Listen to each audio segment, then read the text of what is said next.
Hello guys, welcome back to my channel. So ngayon guys, dito tayo ngayon sa expert option. So tayo ay mag-trade. So ayusin lang natin yung ano. Mahirap yan. Mahirap iliit. Cellphone lang kasi to.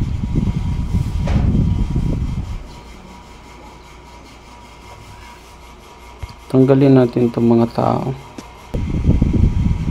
Yan, wala na yung tao. So yan guys, so malinis na yung ano, mag-trade tayo. Tapos nilagay natin dito till duration is 59 seconds. So almost 1 minute yung ano natin, duration. So sa tingin ko yung market ay pangit kasi parang pa downtrend na siya.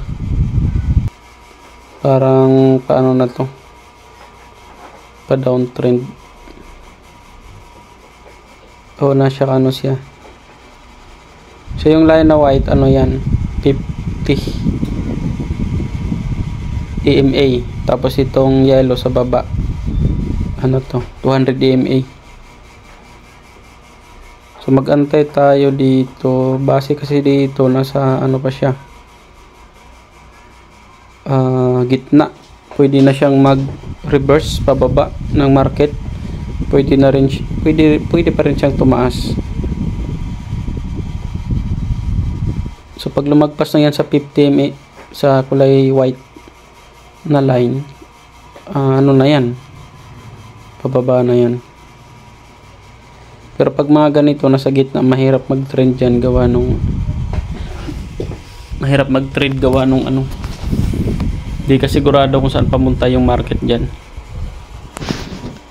So ang maganda kasing trade ay ano, lagi niyong tandaan, nakakampi nyo yung trend ng market. Kung bullish taas, so mag-buy tayo, mag-buy. Pag bearish pababa, so mag-sell tayo. So dito wala siyang trend, dito may trend siya, dito paakyat. Ayan, paakyat. Pero dito parang pa downtrend na siya o sideways. Mahirap kasi pag sideways eh. Pag ganito naka sideways na, hindi mo alam kung saan pupunta, paakyat pa ba o pababa. So yun kasi yan, maganda na sa trend tayo dito. Mga ganito dito tayo magbabay kasi uptrend talaga yan. Tagal nga lang dito mag-aantay. $10 pala yan, natalo ako ng $1. So sa tingin ko nagbo-bullish pa siya, oh. Downtrend na to, sell tayo. So nag-sell tayo dyan kasi ayan, oh, kita nyo, hindi na siya tumaas. Nasa level na siya ng ano, nakita nyo ito tsaka ito, resistance tawag ng resistance. Na-reach na yung resistance niya, line of resistance, kaya pababa na siya. So tingnan natin guys kung tama yung prediction natin.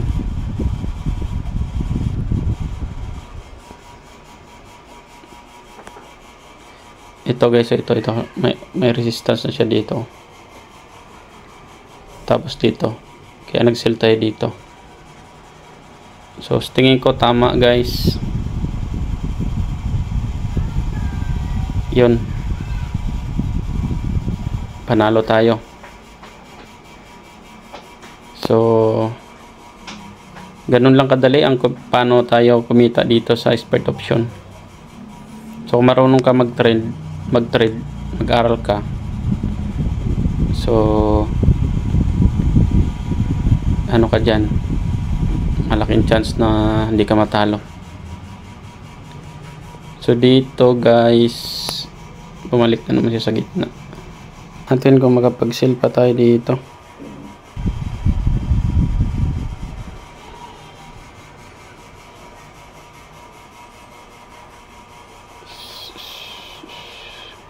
Sayang guys, dito tayo nakapag-sell. Sell tayo ulit mamaya. Kumabot doon.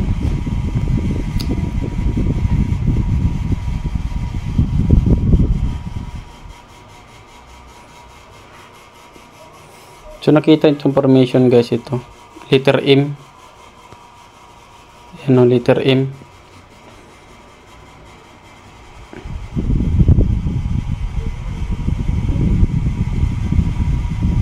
Yun, seal na to, seal tayo dito guys. Pag ito lumagpas dito, ano na, pag lumagpas yan dito, ano na yan, tawag nito downtrend dito. Pag lumagpas dito,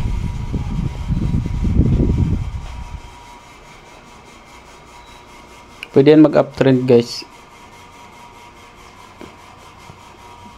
pwede din mag downtrend. Pag mabot na dyan, kailangan lang natin ng chart indicator. Maghanap tayo ng bullish or bearish.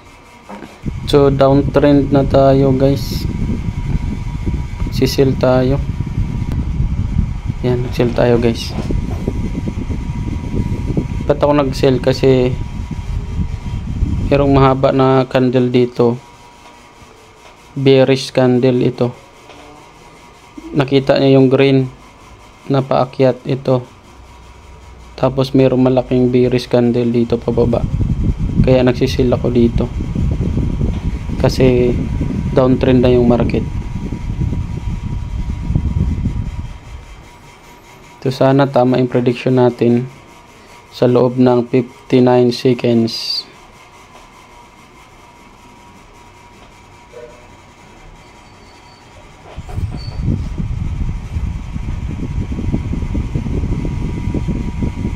So yun guys, tama ang prediction natin na pababa na talaga yung ano, market. So yun, profit tayo ulit. So dito downtrend, downtrend na siya.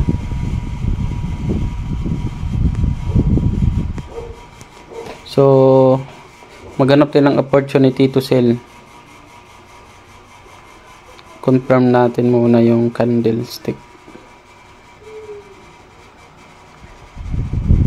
Magano yan eh, mag uptrend, tapos mag uptrend pa yan, tapos pag uptrend yan, so maghanap ka doon ng ano, candlestick na signal bearish. Katulad yan, nag uptrend yan, maghanap tayo dyan ng bearish candle. Diyan tayo magsisell pag may makita tayong signal na bearish. Yan, sell, magsisell ako. So ba't ako nag-sell? Kasi meron ako nakita na candle na ano, bearish dito, pero parang nagkamali yung prediction ko. So no perfect naman, walang perfect sa prediction mo, kasi prediction nga eh, ibig sabihin pwede pa rin magkamali. So yan, talo tayo dito. Uy, may pag-asa pa. May pag-asa pa guys, akala ko mali na ako. Ayun, so nalo pa rin tayo. Downtrend guys, ito guys, ito bearish, may pulang mahaba. paakyat dito na green, paakyat. Tapos pa downtrend, kaya nagsila ko dyan. +1 tapos out na tayo. So ano pa rin guys, downtrend pa rin tayo, kakampi natin yung trend. So ito kasi pwede ito maging support, ito tapos ang sunod yan dito. So magsisil tayo dito pag meron tayong dyan makitang signal.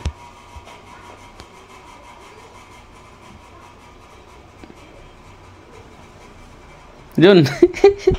Grabe guys, ito abnormal, yan abnormal, yan yung mga mahirap mag trend pag biglang ganyan tapos biglang pataas, mahirap mag trend dyan, mahirap mag trade, abnormal, biglang nag abnormal si market.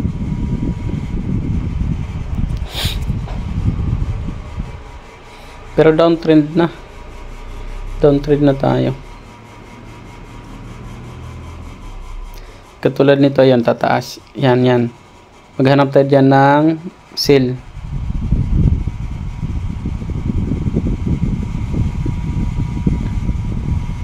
Sell opportunity.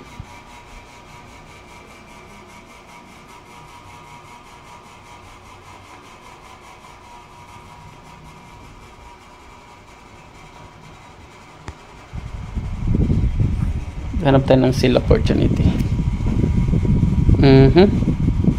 Parang nag-iba na yung guys, bumaliktad na.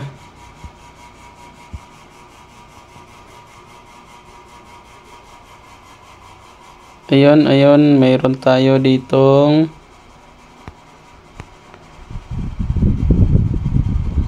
lumagpas na siya sa resistance. Babay tayo guys, lagpasan na yung resistance guys.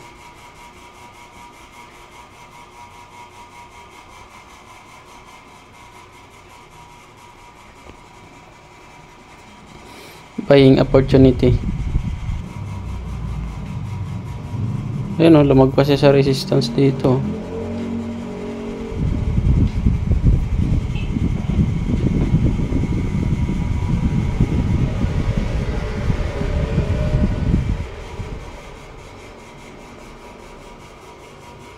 Maging support na to guys, support.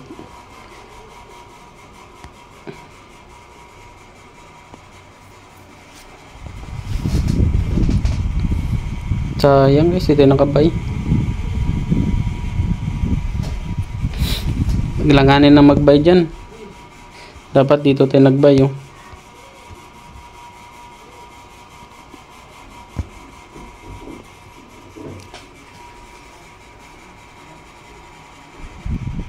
wait natin yung tamang opportunity. Babay tayo.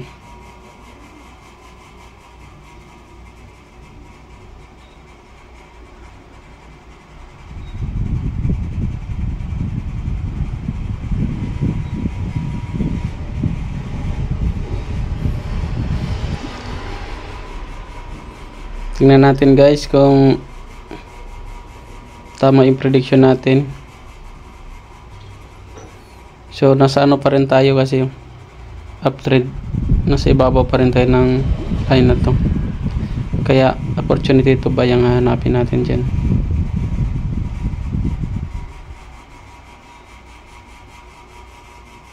So risky lang to dito sa expert option.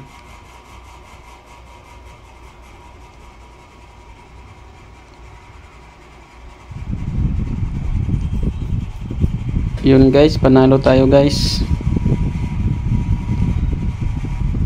So yun, tayo ay mag cash out na. Finance, tapos ito sa withdraw.